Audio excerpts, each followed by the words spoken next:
suka atau enggak, maksudnya magang ya, maksudnya magang. Dan ini saya masak, coba nyicipin, awas kalau nggak suka. Tidak bisa seperti itu Bapak Ibu.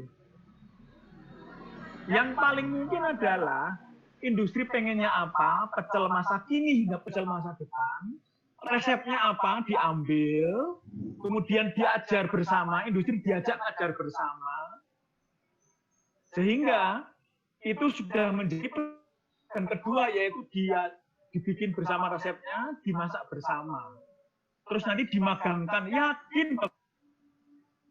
Saya mau sampaikan ya, ketika saya mengelola vokasi UGM, saya mengelola vokasi UGM itu sebelumnya dekan, sebelumnya wakil dekan, dan sebelum wakil dekan saya kaprodi teknik mesin. Sama tadi saya juga belajar mold and guys, SolidWorks dan sebagainya. Yang kami alami selama ini bahwa industri itu selalu komplain dengan kualitas lulusan. Bukan hanya dari UGM, dia nyebut dari seluruhnya, termasuk SMK dan pendidikan tinggi vokasi. Selalu mereka komplain soft skill-nya kurang, attitude-nya kurang kuat, hard skill-nya kok nggak diajarin teknologi-teknologi, masih diajarkan teknologi yang lama. Nah itu kan artinya apa? Dia nggak cocok dengan makanan kita. Kami maunya pecel, kalian masak nasi goreng yang nggak enak mungkin. Nah ini dilakukan. Sehingga mereka selalu mengeluh, susah Pak Wikan nyari SDM. Loh. SDM itu banyak, tadi kan disampaikan, populasi siswa itu banyak. Populasi industri lebih sedikit. Mereka tuh komplain, susah Pak cari SDM yang bagus. Nah gitu, apalagi mau dibayar agak gini. Susah. Nah ini, kalau industri diajak duduk bersama, ayo toh. Ayo kita masak bareng, kurikulumnya dibikin bersama, diajak bareng. Nanti Anda bisa kunci dari semester 2, 3, dikunci kasih beasiswa, biar nggak lari kemana-mana, nanti jadi tenaga kerja di tempat Anda. Yang nggak semua kerja, semuanya mungkin sebagian bisa jadi wirausaha. Nah kalau diajak komunikasi, saya bisa buktikan Bapak Ibu.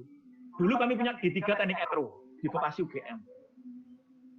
D3 Teknik Elektro itu sudah kerjasama dengan PLN selama 2 atau 3 tahun untuk penyediaan kelas kerjasama.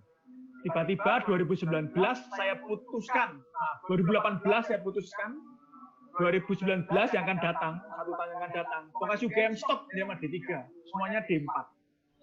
Hanya dalam waktu seminggu Bapak Ibu, PLN datang ke kami dan komplain, Pak Dekan, kami komplain. Kita sudah kerjasama D3 Teknik Elektro, kenapa ditutup? Saya jelaskan, yang tadi saya jelaskan itu kurikulum, diajar bersama, magang. Kita membuka D4 Teknik Elektro, Pak GM, itu Pak GM langsung datang itu. Wakil langsung dari Human Capital Director datang. Saya jelaskan dan apa yang terjadi Bapak Ibu? 15 menit nggak nyampe Bapak Ibu, ajak berdiri salaman. Pak Dekan tahun depan kita buka D4 Teknik Elektro yang kita bikin bersama. PLN langsung masuk dengan beasiswa sejak semester 1. Kurikulum juga dari PLN bergabung, sertifikasi digabung, magang di PLN. Diberi bantuan peralatan juga, dosen-dosen di training PLN. Mahasiswa lulus dari magang, dari wisuda langsung jadi calon pegawai PLN, otomatis. Bagi yang mau ya, ada yang mengundurkan diri jadi PBC juga. Artinya apa? Komunikasi. Kalau dikomunikasikan, mereka pasti mau, termasuk magang. Kalau dari awal kurikulum dibikin bersama, diajar bersama, mereka menunggu-nunggu malah. Kapan ini kita bisa cicipin, kapan kita bisa makan. Nah itu Bapak Ibu. Mungkin jawabannya adalah, ayo link and match, tetap semangatnya kita jaga. Tetapi kita perdalam dengan 9 paket pernikahan tadi yang saya sampaikan. Saya yakin kok, mereka juga mau kok diajak menikah. Mungkin mereka nggak usah diwajibkan ngasih beasiswa dari awal, nggak usah diwajibkan ngasih peralatan bantuan. Mereka diuntungkan kok ketika kurikulumnya mereka ngikut bikin bersama, ikut ngajar bersama. Mereka tuh diuntungkan dapat SDM cepat, tepat. Daripada mereka susah nyari kemana-mana, rekrutmen berkali-kali, dapat aja masih di training ulang. Itu pun kalau training ulang nanti bisa lepas ke perusahaan lain dan sebagainya. Nah, untuk kebijakan tadi ada pertanyaan mengenai vokasi kita seperti apa namanya, ada politeknik, ada vokasi di dalam universitas. Gini, Pak. Kalau poin saya gini, saya nggak terlalu peduli dengan rumah. Mau di politeknik, atau mau di dalam universitas seperti vokasi UGM, atau mau di institut seperti vokasi IPB, atau mau di dalam sekolah tinggi, yang penting ada prodi vokasi, D4, D3, D2, atau mungkin S2 terapan. Yang penting harus semangat pernikahan link and match, mendalam dengan industri dan berkelanjutan. Yang dikunci adalah pada sistem kurikulumnya, sistem pengembangan magangnya, sistem sertifikasinya, sistem SDM, dosen vokasi harus mau magang di industri, harus tersertifikasi kompetensi dan sebagainya. Mereka mau dirumahkan di politeknik, atau di vokasi UGM, atau vokasi ITB, nggak ada vokasi ITB, ITS, terserah. Yang penting lulusannya itu prodinya harus menikah dengan industri. Nah tentunya mau di dalam universitas, oke, mau di politeknik, oke juga. Jadi yang diatur adalah pada itunya, ya, pada link and match-nya, pada SDM-nya, pada akreditasi prodinya, itu yang kita atur. Jadi sistem sudah kita desain. Artinya apa? Ya betul, jangan by project. 5 tahun Bapak Ibu, kalau nanti saya nggak diganti oleh materi ya, 5 tahun, saya hanya fokusnya pon adalah link and match. Masing-masing prodi kita minta untuk mau pacaran, dan industri juga kita ajak menikah Bapak Ibu. Nanti kami Dijen Vokasi juga akan mengajak menikah Forum Human Capital BUMN se-Indonesia. Kadin se-Indonesia, ya Kadin masih se-Indonesia, ya. Dan berbagai macam. Nanti kami akan menerima comblang Bapak Ibu. Kita akan arahkan industri itu ke SMK mana, ke kampus vokasi mana. Itu juga akan kita lakukan. Mohon maaf, ini ada tadi.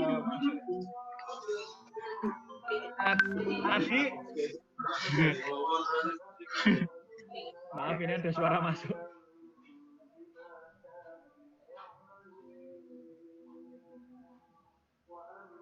Banyak SDM bisa lebih cepat, lebih tepat didapatkan. Tax deduction kita akan benahi. Ya, kita akan membenahi untuk tax.